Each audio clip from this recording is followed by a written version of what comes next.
Good day. My name is Yu Tao. I'm an associate professor in the Asian Studies discipline at the University of Western Australia, and I currently serve as publications officer and an executive member of the Asian Studies Association of Australia, or ASAA in short. As a part of the association's 50th anniversary celebrations, ASAA is conducting a series of oral history interviews with colleagues who have made meaningful contributions to the field of Asian studies in Australia. Today, I'm especially pleased to be speaking with Leon Prince, Consortium Director of ACICIS, the Australian Consortium for In-Country Indonesian Studies. Teachers, as many of us are familiar with, has played a vital role in connecting Australian students with Indonesia through immersive learning experience. Its national secretariat is based right here at the UWA, an institution with which both Leon and myself have strong ties. So in that spirit, I'd like to acknowledge that we are recording this conversation on the traditional lands of the Whadjuk people of the Noongar Nation. I pay my respects to their elders, past and present, and extend that respect to all Aboriginal and Torres Strait Islander peoples watching this conversation. Lian has been with ACICIS for over a decade and has served as its consortium director since 2018. Under his leadership, the organization has continued to grow and thrive despite some significant challenges, not least, I think, the distributions or disruptions really brought about by the COVID-19 pandemic. A passionate advocate for Asian studies, Leon has been a consistent and vocal champion of Asian language education, among other things, and particularly at a time when the field faces increasing pressures across Australia. In recognition of his contributions, he received the Innovation Award from the International Education Association of Australia in 2021. So, Leon, it's really a real pleasure to have you with us today. Can I start by asking you about your origin story in Asian studies? When, where, and how did that happen? Hi, Yutao. Thank you for that really generous introduction. So my origin story in Asian studies, I guess, probably begins with a childhood um, spent, or a chunk of my childhood spent growing up in Kathmandu in Nepal and going to an international school there. My parents were working uh, in international development in Kathmandu, and that I guess brought me into contact with fellow students from all around the world. Students from South Asia, from Southeast Asia, from the US, Europe, all across. And so from that formative experience of growing up, I spent about 7 years collectively between the age of 8 and 15 in Nepal, and then moved back to Australia to finish high school. And making some decisions, I guess, at that point of heading into university, that I'd wanted to build on some of that formative experience of childhood experience studying abroad, and that brought me to doing an Asian Studies degree at UWA back in the late 90s. Yeah. I don't know if you want me to go further than that, Yutao. I'm happy to Yeah, yeah. elaborate, but that's probably the kickoff point for my interest in engaging with Asian That's studies. fascinating, Leon. I mean, in fact, that's also something that I didn't know, even though I mean we work fairly closely on the same campus. Um, so what brought you to the passion about Indonesian then? So that was almost by accident. And I wonder if Right. that happens. I've joked with fellow Indonesian studies colleagues that there's a degree of accident into falling into Indonesian studies.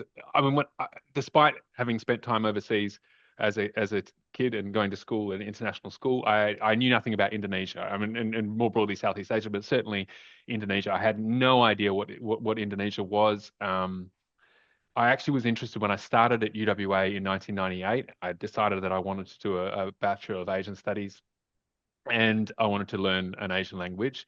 Actually, the initial thought was that I would study Hindi, is what I wanted to do, and build on my experience in South Asia. the subcontinent. Had picked up a little bit of Nepali while I was studying, although I went to an international school, but spoke a very basic Nepali, and that was quite similar to Hindi. So I thought, okay, well, that's what I'll do.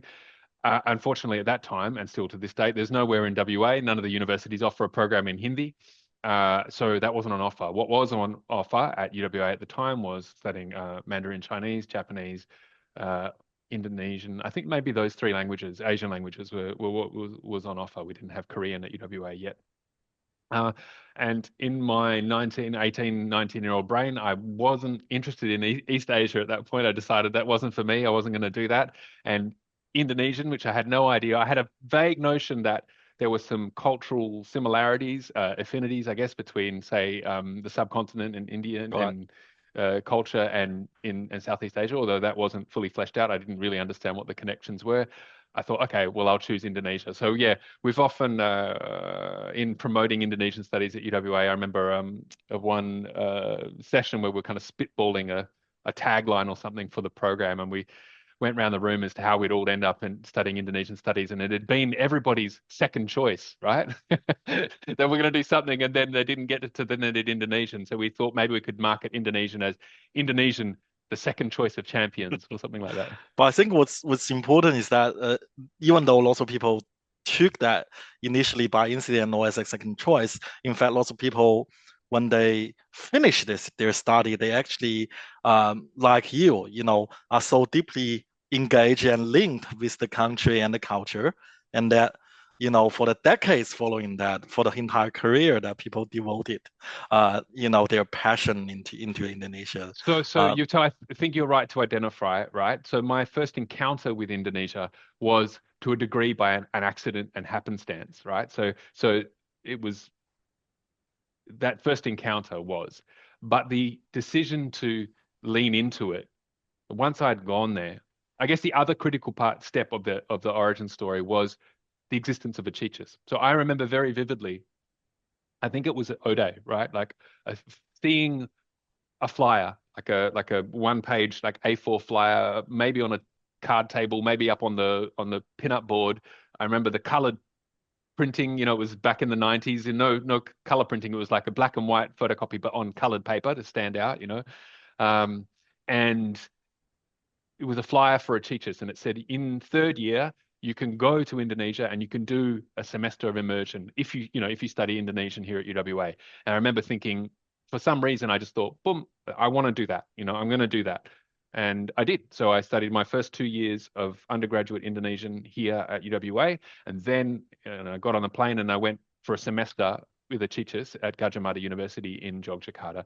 And once I was in country, then my real language learning began. And then also my relationships with the country, with the place, with the city in Yogyakarta, with friends, and then I was hooked. Then I was enmeshed, right? And then I had many reasons to keep staying engaged with Indonesia. So yeah, as I said, the initial encounter, somewhat by accident, but the decision to lean into it and then build on it was certainly not by accident. That was very much on purpose and took a lot of agency, I guess, to do that. Yeah, absolutely. So when you look back in those early years of your encounter with Asian studies, was there a particular book, film, or encounter or event that you can still vividly remember that you think, you know, help you to really make the decision that now I want to be a, you know, Asianist, not just, you know, someone who grew up in an Asian place, so I want to continue that, but really like making a choice that I want to do Asian studies as, you know, as a career, maybe.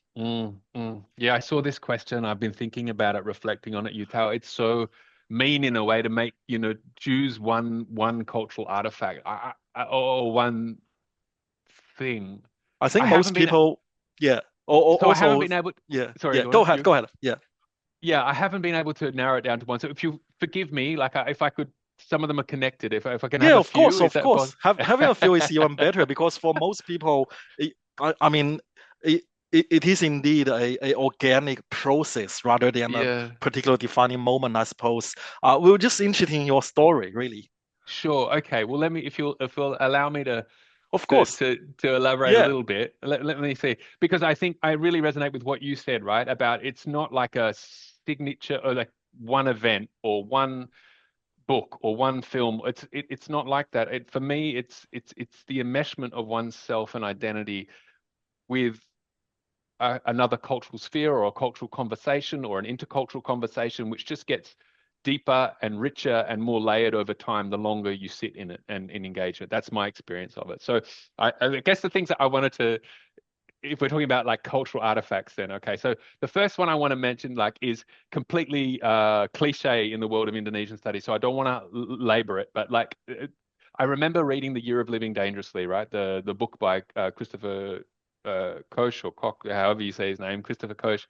Um, in as a maybe 17, 18-year old, when I would read it in my lunch break. I read it in my lunch break when I worked at Target in Morley in the Galleria as a retail assistant, and we'll have a lunch break, and then I'd use it to read, and I would read a lot of materials that mainly I remember my uncle giving me a whole lot of books at the time.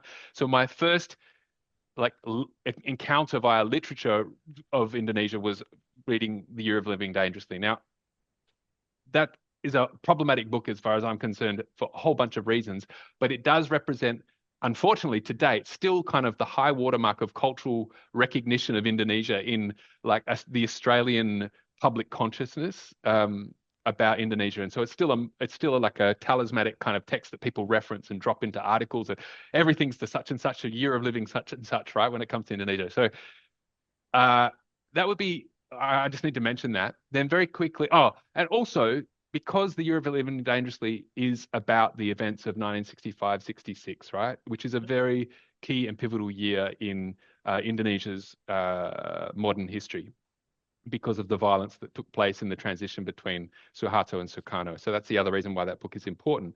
And it's also, I guess, important because it's a very Eurocentric or an Australian-centric telling of those events. Uh, so the second thing, the next text I want to talk about was reading Pramoedya's book, The Mute Soliloquy. I remember reading it as an Achicha student a couple of years after I'd been reading, say, The Year of Living Dangerously as a 18-year-old in Morley. Reading as an Achicha student, Pram's book, The Mute Soliloquy, which is the story, his autobiographical story of what it was like to live in one of the internment camps on Buru Island as a political prisoner. So it was really another perspective on the same events that Christopher Koch had talked about in The Year of Living Dangerously, And but from the perspective of one of the victims of that history or the losers in that political ruction. And I particularly think about that book all the time because he talks about what he'd lost in that, which was a whole bunch of things, and professionally, but personally, never getting to be around to see his daughters grow up. And he talks about the lost time, even when he was let out in the late 70s, early 80s, he could never get the time back that he lost from not being with his daughter. Now, I have two daughters now, and I often think in the context of that, even, in the years of early parenting when things can be tough and it's hard to juggle this, that, and the other thing. And I just think about how precious it is to have that time. And so I think about that book in that context all the time.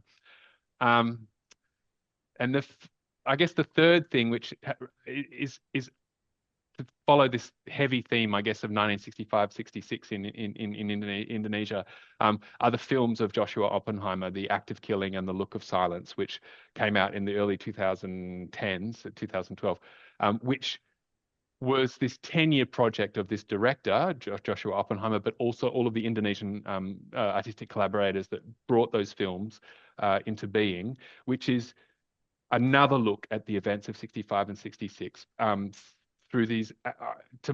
Again, I know some people find fault and have problematized those films for the way that they were made and the way the contributors or the informants, I guess, the subjects that were in those films were convinced to participate in them. I understand there's a whole discourse around that. But to my mind, I still find those stunning films that just both in sort of their form, the innovation of the form of the documentary film, they're just stunning to look at from a form, and they're about something that I care really, really deeply about. So that kind of that innovation in aesthetic form, I guess, coupled to a subject matter that I care absolutely deeply about, make them kind of two of the cultural artifacts that I I find most stunning and like come back to time and time again. Yeah, that's probably enough. Yeah. And I think that's really fascinating that listening to you reflecting your early study experience, because that in itself, of course, that was how you witness or how you encountered with these texts or films, but also you also experienced these changes, right? Because I think you earlier mentioned that you came to UW at 1998, and you probably were in Indonesia a few years later than that, or maybe in the early 2000s, I Mm, guess. mm, Had you came here, uh, not necessarily came here, but had you started or you were born, had you born a few years earlier, and then when you in, UGM, I'm not sure if they would recommend those books if before yeah, reformacy. yeah. So that's the other thing that I think lots of these things now we talk as if they are already history. They are history, but they are so vividly or closely linked with us Mm, in an individual level, but then mm, each individual of us make up our professional. mm, So many of these big things, big changes in Asia, they happening actually in our generation that we experience all of this. So mm. it's quite a fascinating experience. Well, Yuthao, I mean, yeah, I mean, I would love to hear more about your experience of that, but that experience of being in the flow of history and but it, certainly in the Indonesian context, this period of Indonesian history is totally a live issue, right? So right now, today, this week, this month, right? The the debates in Indonesia around the rewriting of Indonesia's official history and efforts under the and the new government of Prabowo Subianto, efforts to relook at both the events of 1998 particularly, but I mean further back than that, how do we tell the story of how does Indonesia tell the story of its own 20th century and Cold War history is completely live. And I attended a symposium virtually last week or the week before with colleagues, ASAA colleagues, people like Robert Cribb, Annie Polman, Jess Melvin, others who convened a symposium on they currently have an ARC project doing collecting oral testimony from survivors of 65 while some of those people are still alive, making sure that the work is being done to collect the oral testimony of those people before they pass on. This history is totally alive and not a settled proposition. So I think that's also uh, what keeps me coming back, I guess, to those texts that I mentioned, and it makes me really interested in continuing to engage in that period of history and the relationship between Australia and Indonesia in that. Yeah, Yeah. it's also, I suppose, a very timely project as well, because people who have experienced, especially 65, I mean, they because when they experience that, they were not just kids, right? They would be young people observe that, so they are really in the aging stages. So if we're not preserving this oral history, this memory, may just vanish very soon. So I'm Yeah. extremely proud to also know that our ASA colleagues are active in this Mm. space. And we will come to ASAA very soon. But before that, I want to, if you don't mind, talk a little bit more about your work. Um, Yep. so, how do you describe yourself and your expertise regarding your current professional position? Yeah. So I guess the first thing to say is I don't really consider myself a researcher or an academic, or I'm not an academic. I'm a professional staff member.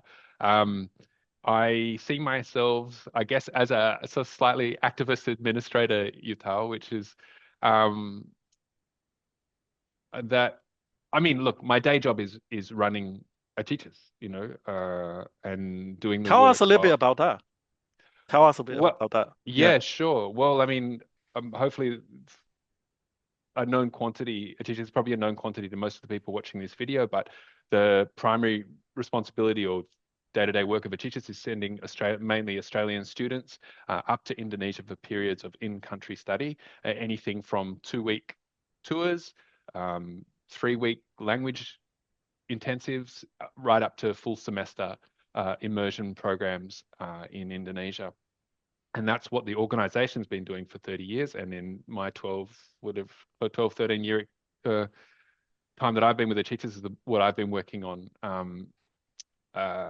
doing. And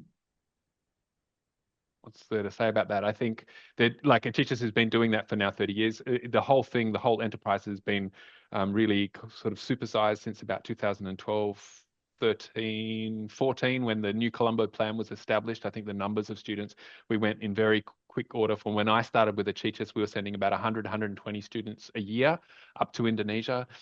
Last year, we sent over 600 students up to Indonesia doing a variety of different programs.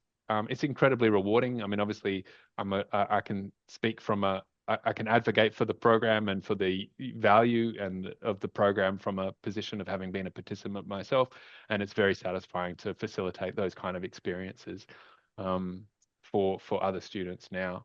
But I think a lot of so in addition to making sure that we're delivering those programs, that we're administering the funding from DFAT correctly, or meeting the reporting requirements for all of that. A lot of my job is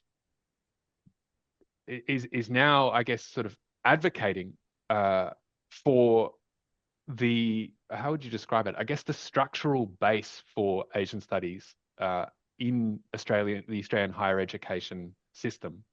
And there's a lot of forces, not in a malevolent sense, right? Okay, but there's just a lot of market forces that have been brought to bear on the Australian higher education system, which are kind of pushing and squeezing out space for area studies, Asian studies, for learning abroad, for long duration learning abroad, like so full semester, year, the kind of experiences that I had. It takes a lot of work and advocates within the system, like me and others, to protect those spaces in the Australian higher education so that they don't get squashed and squeezed and go away completely. Because what I really want is for those spaces to remain open so that the next generation of students can go and have those encounters at that formative time during, ideally their undergraduate years at university. So a lot of my job now is around that advocacy piece of doing that. So when you do this advocacy, or when you communicate with people outside our professional discipline, so that's kind of academic or teaching space in Asian studies, what kind of challenge do you normally face at the moment, for example? I think the biggest, I think the challenge is making, I guess, the value case for, Asian studies, area studies, learning abroad.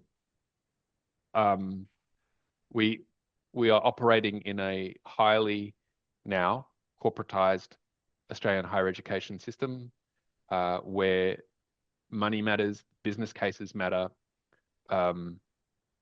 resourcing decisions within universities are gone over. They're very hard-nosed. The appeals to just doing things for value-driven reasons are not sufficient a lot of the time. So you really have to look at making a case for something that you care about within the system that will persuade a agnostic head of school or faculty dean or central administration that doesn't really care about the discipline, the field, or the values that you're putting forward, and that takes constant work, and I guess the constant harvesting of reputational and political capital, and looking for opportunities to center the field in a way that delivers something to the university as a whole, or to the nation as a whole, or it's constantly refining that value proposition pitch, which Yeah, I think that's a very valuable work and meaningful work you're doing. But I can also sense that, sometimes it can be frustrated. I think you been doing very well, and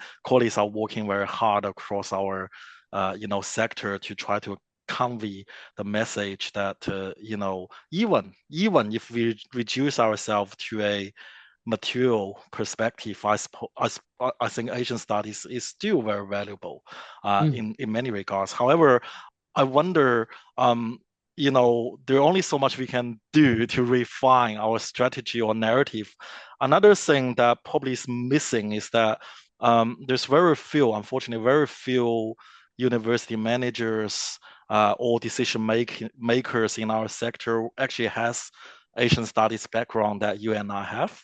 mm, So to educating someone who have already developed a set of opinions on how things run is normally very, very difficult. But hopefully some of our colleagues, some of our students, mm, just like when they go through a teachers or go mm. through Asian studies trainings, when they move into the workforce, they can have some, kind of indigenous knowledge, Yep, have some yep, genuine knowledge about Asian studies and see the value from a more comprehensive yeah, way rather than, need to learn that or need to be persuaded yeah, by colleagues there. But I want to ask you now more specifically about the ASAA. Um, yep. I know that you're a member of the ASAA. Can you tell us a little bit about when did you become a member and how do you know the association and why did you choose to join ASAA?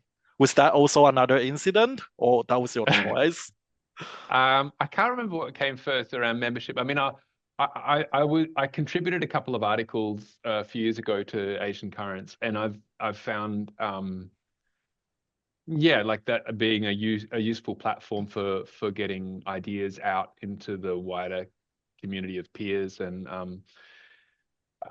uh yeah, I mean well, I mean I'm definitely, I guess in the course of my advocacy work, I guess always looking for um, ways of making common cause, ways that a teachers can make common cause with colleagues and peers and wider coalition building to make stronger cases. So it's not just partisan, and it's not just what a teachers wants. It's not just what's good for Indonesian studies, but what's broadly better for Asian studies, for area studies.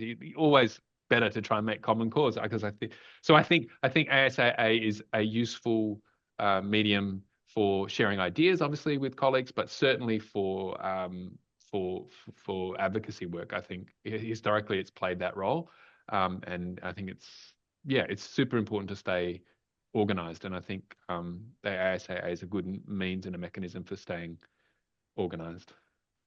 Yeah, and um, so in addition to for example, share campaign with ASA, have you also attend some of the meetings, like the conferences that ASA has done, or some of the events it has done? If so, can you share with us some memories about your involvement or your encounters with colleagues at ASAA?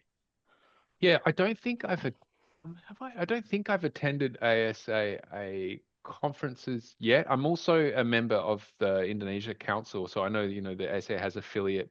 Yeah, Um, what are they called? Country groups or country associations, I guess. yeah. Um, and I've certainly attended in Indonesia council events, the biennial, the ICOC, the Indonesia Open Conference events over the years. I've attended those, and that's been great. I didn't get to attend the one that was just on this year, last week, I think. But yeah, I think primarily my point of entry with the ASA has been through Asian Currents and contributing to that and reading those articles, contributing a little bit to the report that Ed Aspinall and Melissa Mm. Crouch did release in 2023, providing a little bit of input into that. Um, I think that's very yeah, meaningful work because one thing that ASAA has been trying to do is to really link uh, colleagues that's either research or educate in the regional councils. Sometimes we call like yeah, the regional for the councils. Yeah, Indonesian Council or Chinese Studies Association or Korean Studies Association Japanese. So ASA, I suppose, link these different regional associations together, and sometime hopefully can, you know, amplify the great Yeah. advocacies that colleagues in different area are trying to do. Um, so, what kind of a role that you expect ASAA to do, say, in the next 10 years, 20 years? Well, I think Yutal, it certainly needs to, certainly should continue to be that connector of Asian studies specialists, area studies specialists within, like across the country. I think any association where you can make common cause with colleagues all around the country that are dealing with the same systemic pressures at their different institutions. It's so important to organize at a national level and to kind of bell the cat on certain challenges or issues that are coming, and try and push back at those systemic forces that are closing down spaces for this kind of work or for research in this field, because isolated in our respective institutions, we've got no hope of preserving that space. So I think the ASA playing that national peak body advocacy role is incredibly important.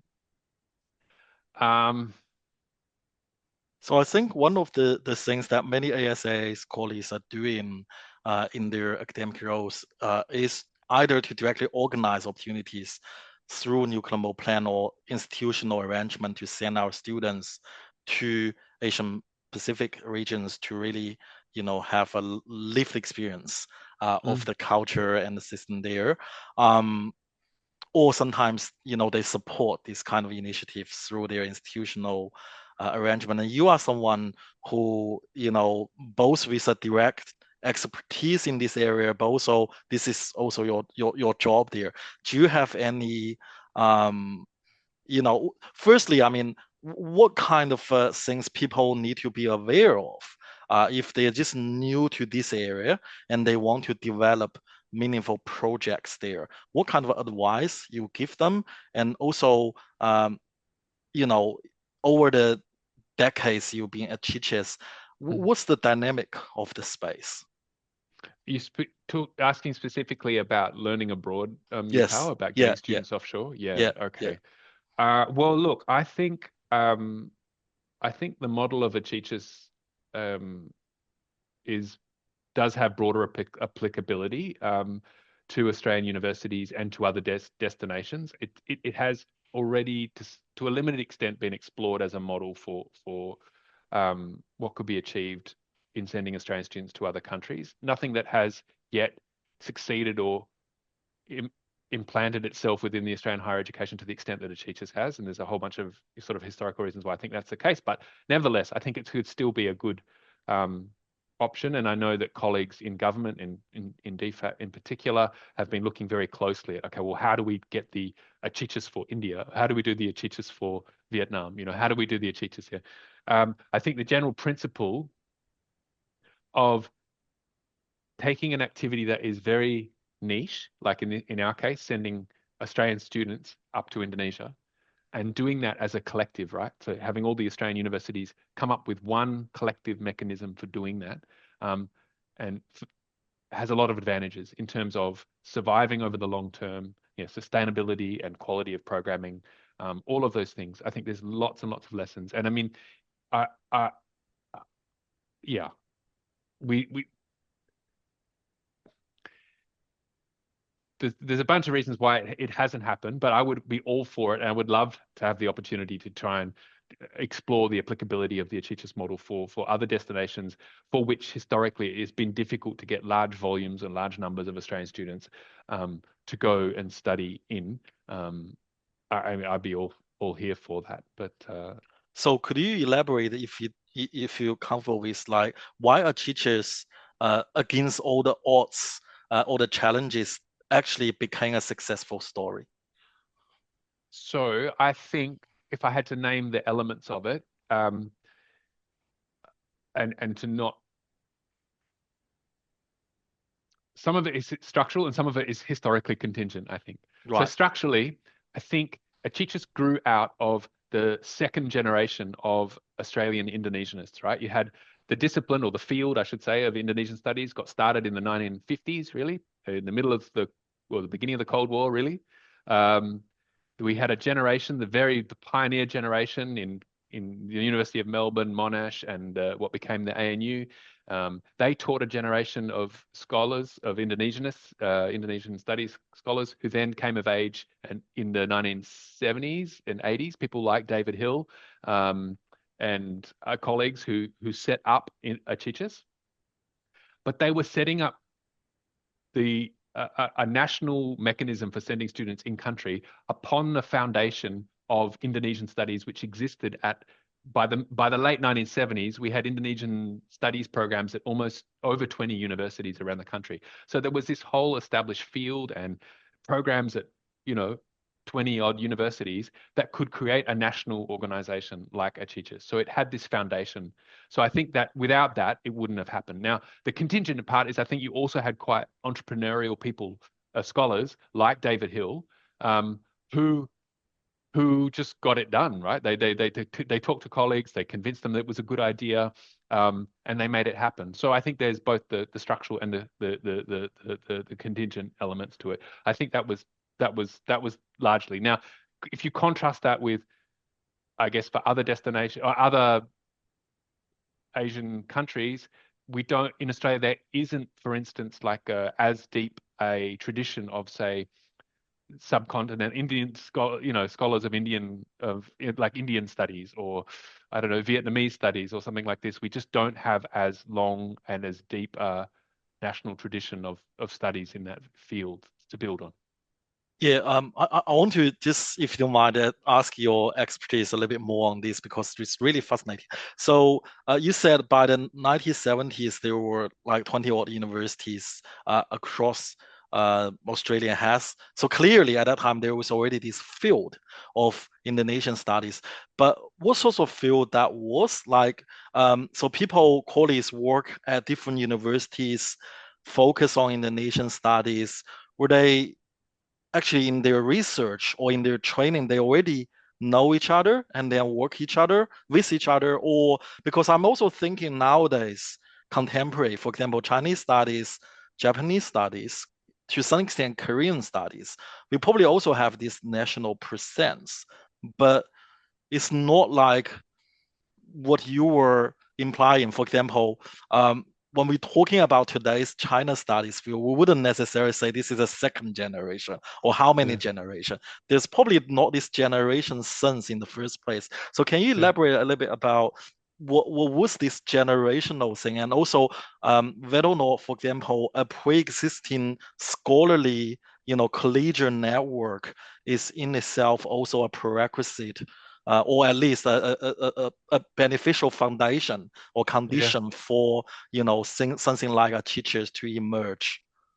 Yeah, interesting. So um let me pull that apart. I think I mean, maybe the notion of first, second generation, that's an analytical kind of device I'm using to kind of separate. And it's not as neat as that. Obviously, they're not clean line. Like suddenly here's a first generation Australian Indonesianist and here's a second generation.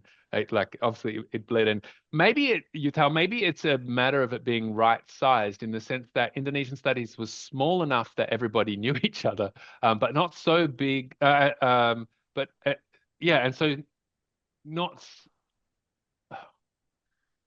Oh, I I guess I'm suppose. less familiar with the level of collegiality in some of the other regional study areas like Chinese studies I'm less familiar with. But certainly my reading of the history of Indonesian studies in Australia is that it was from the beginning quite collegial, not quite collaborative, not cutthroat or competitive in an unhelpful way. And certainly ACICIS itself was set up because several Australian universities had experimented in the 1980s with sending, and the early 90s, sending Australian students to Indonesia for in-country study, and had come across similar obstacles and problems with doing it. And again, to give David Hill his credit, he recognized that if it was difficult for him at Murdoch University, it was difficult for all his colleagues, and he really synthesized the case. And there's an actual, I've been doing this because I've been writing my chapter for a book on the 30th anniversary of ACICIS, and going back and reading the seminar presentation that David gave to a room full of colleagues at a conference in Adelaide, where he made the case for setting up ACICIS. And he, explained all the reasons why it would be better to manage this on a collaborative national basis than having every university try and set up their own bilateral agreement with an Indonesian university. And so that had been kind of experimented with. So I guess the moment was ripe, the time was ripe in 1994, 1995. The universities were willing to hear it and go, okay, let's all go in together. But again, then someone, David Hill and others, Paul Stang, and George Quinn, and who else was there? There was a bunch of other people around the table, could see it was a good idea and decided to make it happen. And I assume in those years when we talk about area studies, Asian studies, or Indonesian studies, the idea that language and studies should come hand in hand, learning the language and learning the country is always or mostly happening in the same academic discipline was probably a given mode, whereas nowadays Asian studies also more diverse. Unfortunately, I mean there are non-language based studies into Asian region as well.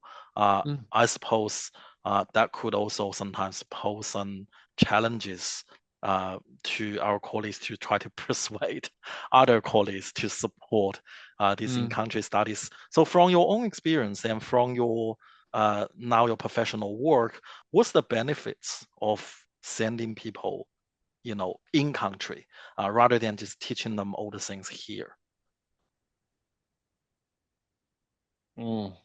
It's a hard question to answer because to me the answer seems so self-evident, but you do have to explain it and you do have to convince people of it. Where do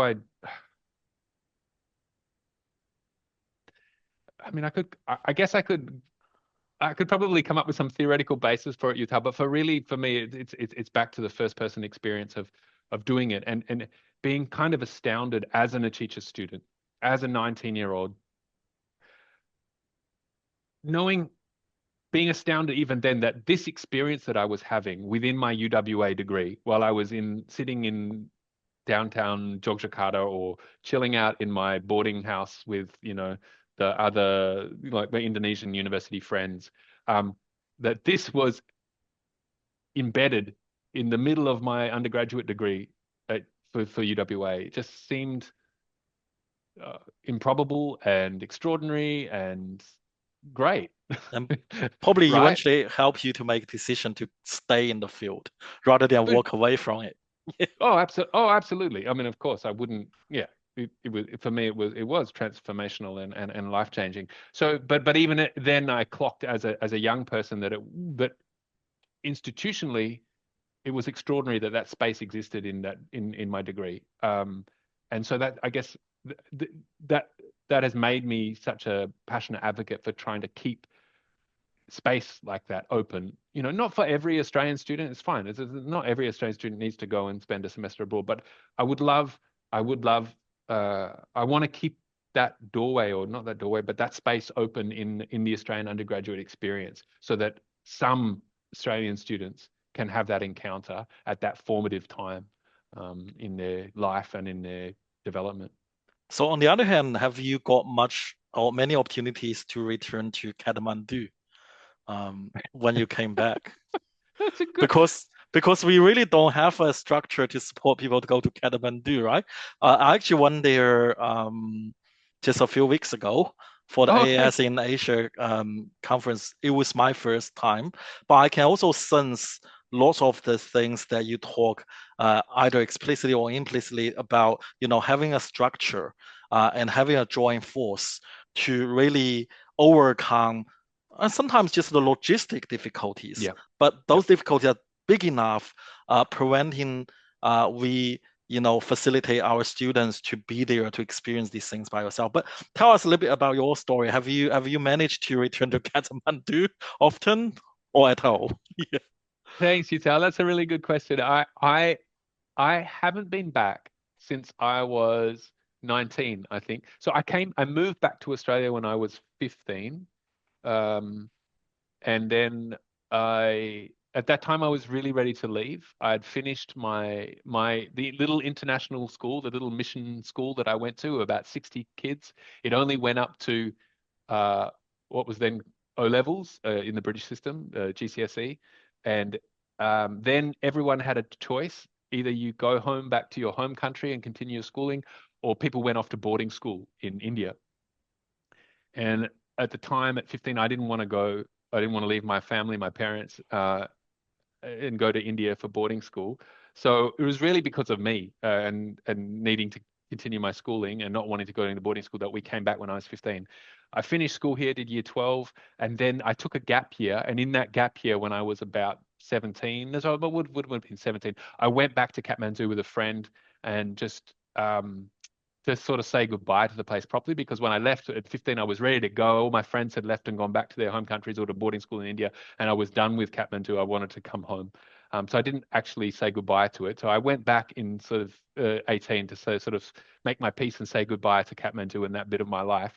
But I haven't been back since then, Yutal. So really, Indonesia and the sort of side quest off to Indonesia has taken over. And I, I, I actually just this week, it was my mum's 70th birthday, and they go back. My parents go back almost every year for around Christmas. They have their summer holidays up there and they maintain links, and it's still very significant for them. And they've been asking, when will I go back? When can I come with them? And so for my mum's 70th birthday, I've just promised that next summer, so in January 27, I and my eldest daughter will go, and we'll go with my parents, go and go visit Kathmandu again. So that'll be I'm my first time back. Yeah. I'm pretty sure your daughter will enjoy that very much, and for you, I think you will enjoy as well, probably for a different reason. And comparing, the changed and probably the unchanged, over the decades that you have been absent will be very fascinating. And the country is a different country, of course, with a different Yeah. regime now, but lots of things probably hasn't changed. But then you do see modernization also has its appearance and impacts on the city quite vividly as well. Anyway, I mean, I look forward to discussing more with you when you come back. But for now, to close our conversation, can I ask you to name, well, three things or a few things, doesn't have to be three, that, we Asian studies scholars or, professional workers, so people that we call ourselves Asianists, uh, Asianists, what can we do either Mhm. collectively or individually to better prepare ourselves or our discipline for the future? Thanks, Yutal. It's a good question. So in reflecting on this, I tried to come up with sort of three things, but I think number one is to stay organized, as I've talked about nationally through the ASAA and through the regional councils. I think we need to look for opportunities to collaborate, and particularly through in advocacy. And as I've mentioned before, that we need to keep the focus on what's happening systemically within Australian higher education and where area studies, Asian studies fits in that, for all the reasons I've talked about. And I think we also really do need to stay relevant. So we have to constantly be looking for new ways of making the knowledge that we produce as Asian studies professionals, researchers, advocates, relevant and accessible to the broader Australian community. I think, yeah, there's no free lunch, and um, there's vistas of room for improvement, I think, on making the knowledge that we create relevant to the broader Australian public, community, governments, etc. And the final thing, so that's stay organized, stay relevant, and the third thing would be to stay reflective, but not too reflective, I think. Can you So that's, elaborate on that? well, I would say stay reflective to the point where it's constructive, to make useful change. For instance, thinking, okay, well, what is the best way of showcasing the knowledge that we create, and making sure that we're constantly burnishing the value proposition of the field, but not perennial sort of navel gazing of the state of the discipline. Like, I think there's some insular talk which probably is pretty off-putting, and probably not particularly useful. Now, look, I totally understand that Asian studies, area studies has some baggage and has some history. It has Cold War origins, and affiliations, particularly in the US, but in Australia as well. Like, and there is a sort of archetype of the, I don't know, the the Anglo batik wearing Indonesianist, not to dog, from which hopefully we're evolving away from, to there's new. I imagine there are new ways of being an Asian studies specialist, that are perhaps less exclusive, more inclusive, less exoticizing, orientalizing, all of these things, right? So we're on a journey, I think, as a field of study, and that's great, and that's to the better. And I wouldn't ever cling relentlessly to the past and tradition. I think it's incumbent upon us to build on what's valuable and let what is less desirable and less attractive just kind of drift off into the past. And I think I'm really excited when I think about so I'm less excited when I think about the erosion of the structural base of the field of Asian studies in the Australian Academy. That makes me a little bit sad and depressed and worried.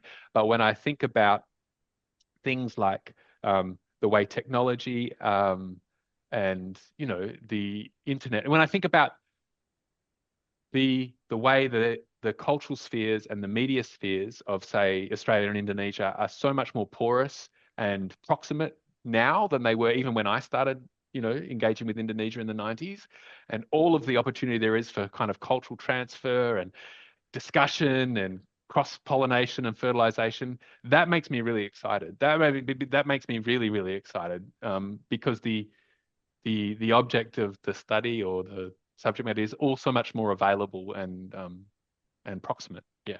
So that makes me excited. And I think that's the stuff that I really want to lean into more in my work. Yeah.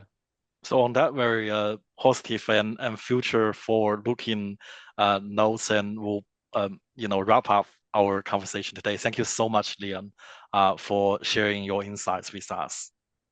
Oh, it's been my real pleasure, Yutao. Thank you for the thoughtful questions. Thank you.